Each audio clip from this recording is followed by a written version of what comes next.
worked in dry cleaning establishments and laundromat type things where they did men's shirts and all that, and had this machine they put them on and ironed them out and all that. And of course, women worked in the food industry. They also worked as domestic help, and they also worked as farm laborers, maids, cooks, babysitters.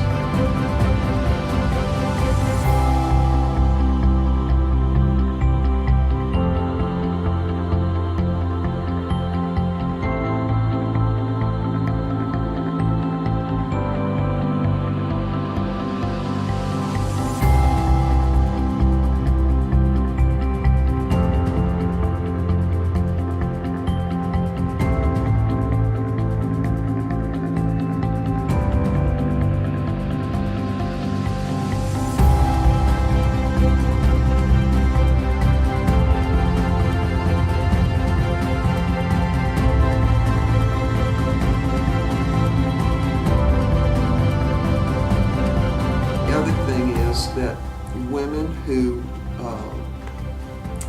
when you went to apply for a job, if you were overweight, heavy, or if your hair didn't look good, or your clothes didn't look good, they just didn't hire you. I mean, they really just didn't. And you could get fired for any reason. They could just come and say, "We no longer need you. Get your stuff together, and we'll cut you a check." That's the way it worked.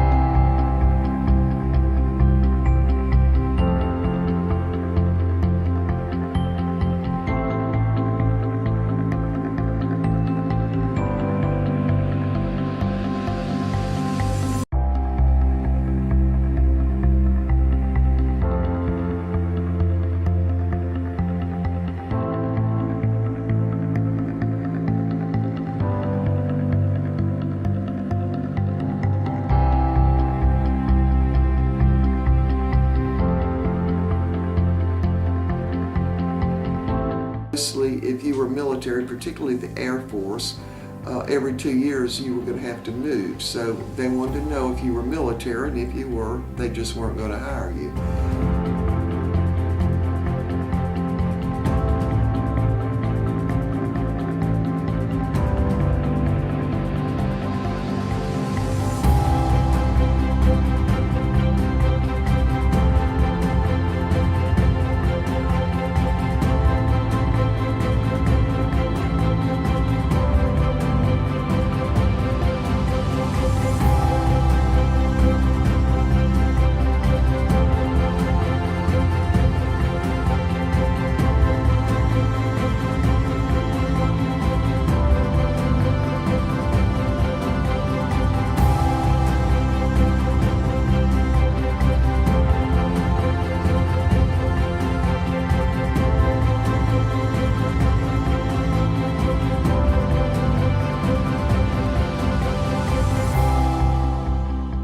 We had to dress up. You couldn't wear slacks, and this was before the day of pantsuits. I don't think pantsuits for women at work came in till probably sometime, I'm gonna guess now and say about 1972 maybe.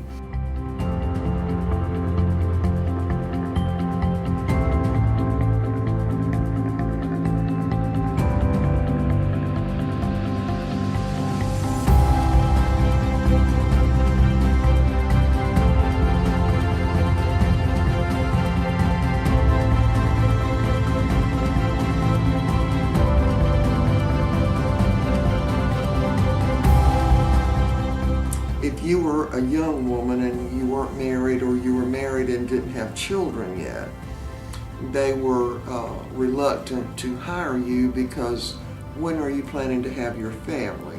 That was always a question they asked on an interview.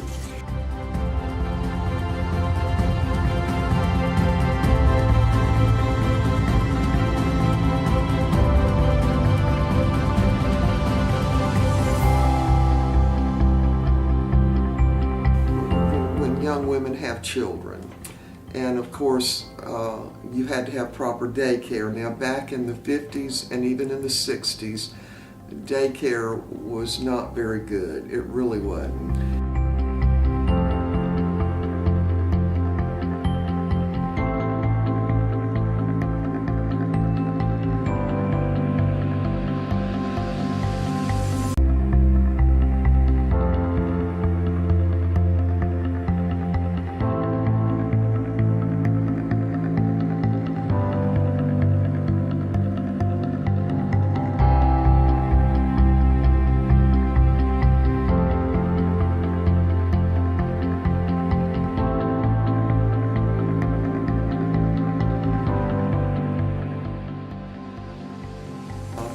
Late 1950s and the 60s, there were very few jobs that were open for women, but the ones that were mainly teachers and nurses and office workers like bank tellers and waitresses. That was almost always women. In the 1970s, women were allowed to wear pantsuits and slacks. Now, you didn't wear, they had to be actual pantsuits, and they would, the employers specified that.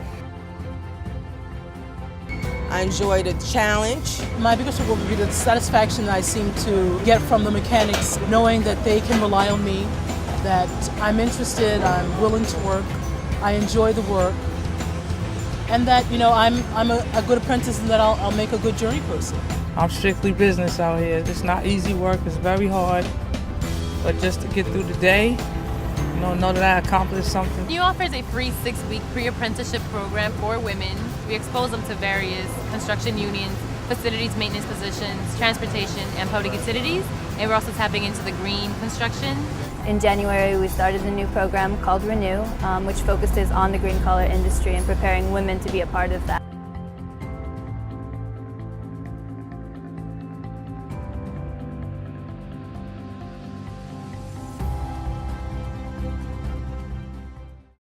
Women make up 45% of entry-level positions across the workforce, which decreases to 32% at management roles. At the top, women only make up 17% of the C-suite. At the current rate of progress, it will be 100 years before we see real equality in the C-suite. Contrary to popular belief, women are leaving organizations at the same rate as men. I think it's great that women are in.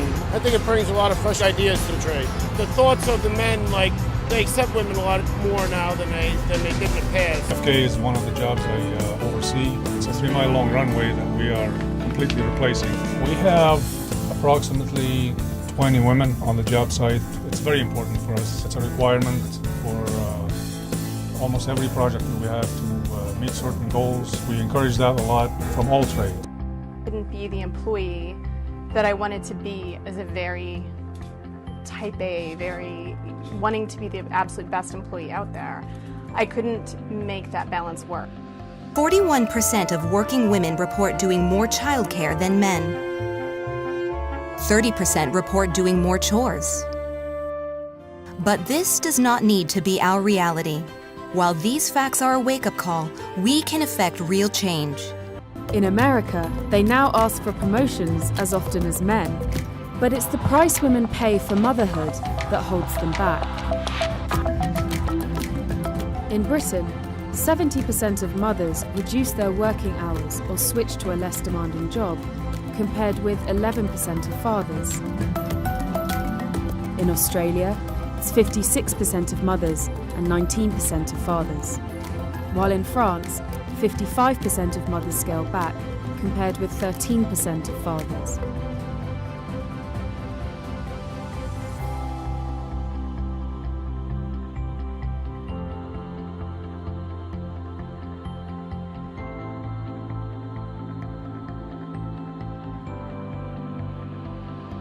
Very important to have women in the trades, just because, you know, it has to be diverse. It can't just be a man's field, you know, it has to be diverse. Women have to make money just as well as men. It's not happening fast enough, but there's certainly women making inroads. Opening seats on the board of public company to women, that's usually what people talk about, but also changes that are less meaningful maybe for the news, but very important for the daily lives of women. Allowing flexibility in work schedule, allowing women to work 1 or 2 days a week out of home if they need to or if they choose to.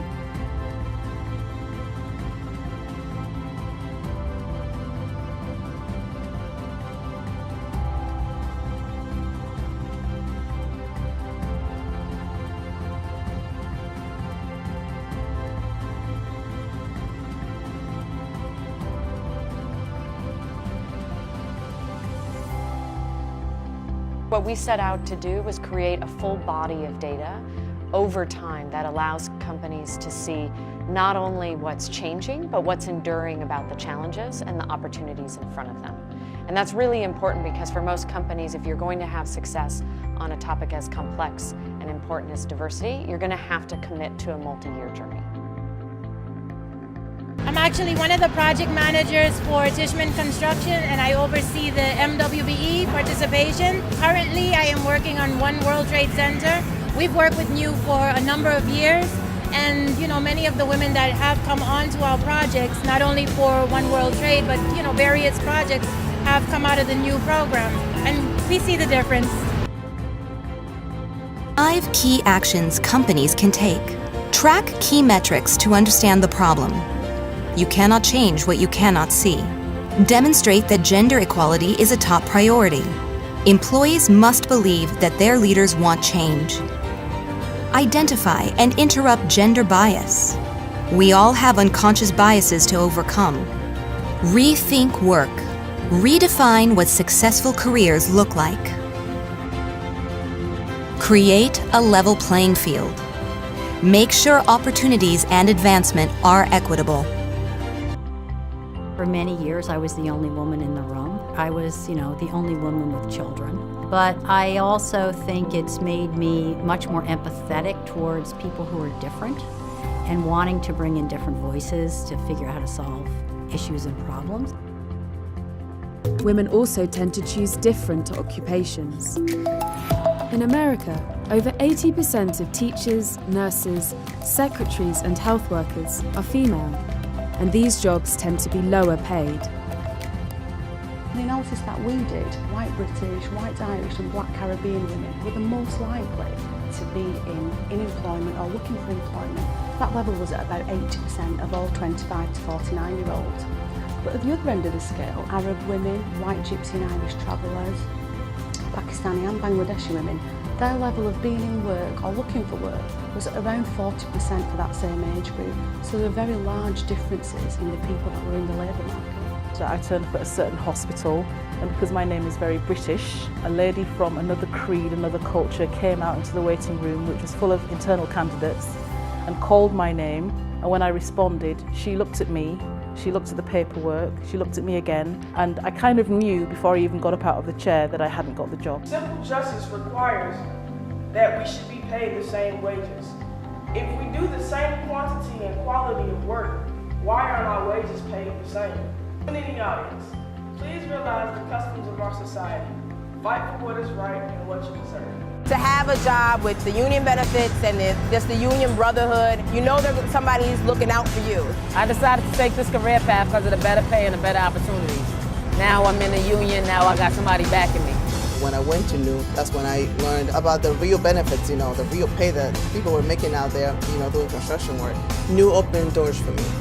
Miss Yoshida used to work at a leading Japanese bank research unit where she met her husband. But when they started a family, she felt compelled to leave because of the long hours. If a young woman or young working woman decides to have a kid or raise a family, she might extract herself from the world of work and therefore slow down her path to opportunities. And even if she manages to have both at the same time, she might not get the flexibility that she needs in order to do both successfully. Women are less likely to participate in the labor market. They face lower chances of finding a job. They're paid less than men, more likely to be in involuntary part-time work, and they're subject to discrimination in the workplace. Traditional gender roles are slow to change. In every country, women do at least twice as much housework and care work at home than men. Most women or individuals with a lot of feminine attributes are more sensitive, more intuitive, more empathic to others, and have a great collaborative spirit, which allows them in turn to be able to address situations faster and to change the way they act accordingly if needed. Wage inequality affects more women. On average, how much more do you think working men earn than women? Our survey suggests no one really knows. In reality, in the UK today, the pay gap amongst full-time working men and women is at 9.4%, and this number rockets to 19% when combined with part-time roles.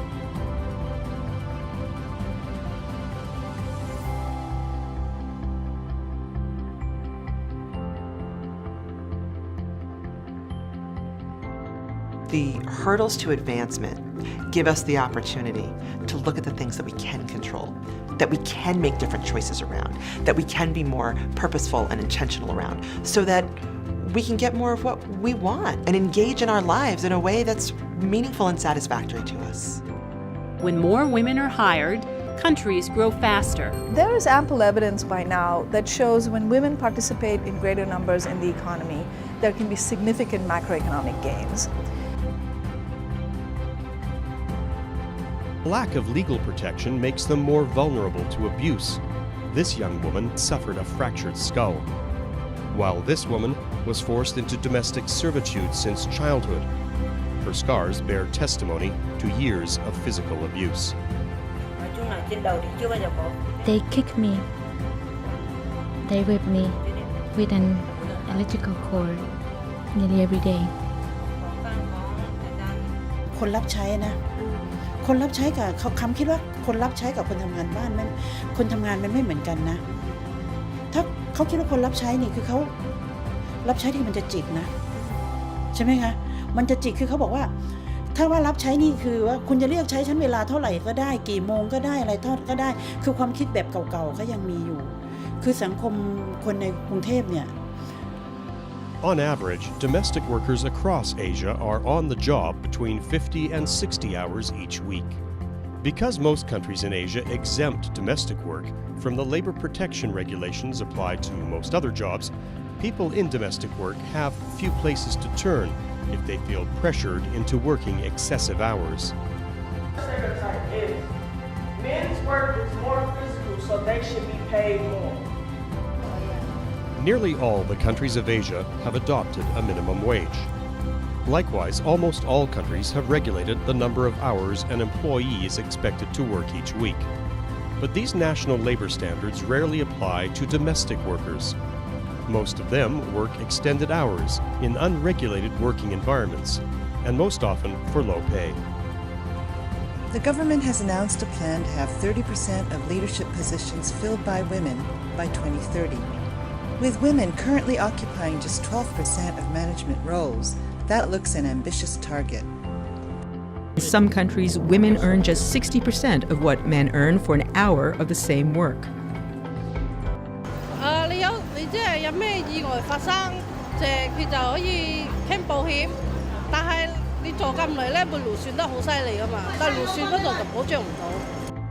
More than 1 of every 3 women worldwide has experienced physical or sexual violence. Violence against women does not only have physical, emotional, and psychological costs, it has a significant impact on national economies. Violence, harassment, and discrimination can prevent women from entering and staying in the job market, particularly in male-dominated fields. Unlike some employers, this homeowner pays overtime premiums if Sayuti is asked to work longer than usual, and she provides health care benefits. Kau ditambahin gajinya, tapi paling dikasih uang lah, sama nanti oleh-olehnya dapat kalau dia dari mana rumah atau dari mana. I guess I haven't really thought about it that way because I am a woman, and so I've lived, the path that I've been given. I think that I've never made choices because I'm a woman. I've been cognizant of certain challenges that are presented because I'm a woman, and that I have to operate differently in certain circumstances. I have contract, 2 years contract, and then I have more than minimum wage now. ดิฉันก็มาอยู่ฮ่องกงเนี่ย20 กว่าปีแล้วก็เห็นการเปลี่ยนแปลงของสถานการณ์ที่เกี่ยวกับความเป็นอยู่ของแม่บ้านอย่างเช่นวันหยุดนะคะแต่ก่อนเนี่ยวันหยุดไม่มีแล้วก็นายก็ไม่ได้จ่ายแต่ก็เห็นว่าตอนนี้เนี่ยรัฐบาลก็มีการประกาศว่าวันหยุดเนี่ย7การทำงานใน1 อาทิตย์เนี่ยนะคะ surat perjanjian kerja, jadi disitulah kelemahan PRT diperkaya diperbudak majikan gitu loh. Dia walaupun sudah 7 jam tetap disuruh terus kan sampai 10 jam umpamanya nggak ada uang lembur. Namanya manusia ya kerja terus ya bosan juga. The Domestic Workers Convention C189 has set the global standard. It's now up to each country, worker, and employer to ensure that these standards are met. Domestic workers should receive fair wages, set working hours, days off, and the types of social protection other workers have come to expect. Here in Asia and the Pacific, like elsewhere, it's time to end the gender stereotyping and recognize the value and importance of domestic workers. After all, they care for our families and look after our children. While these domestic workers in Hong Kong are now guaranteed a minimum wage by law, they say more needs to be done to make them equal with workers in other sectors.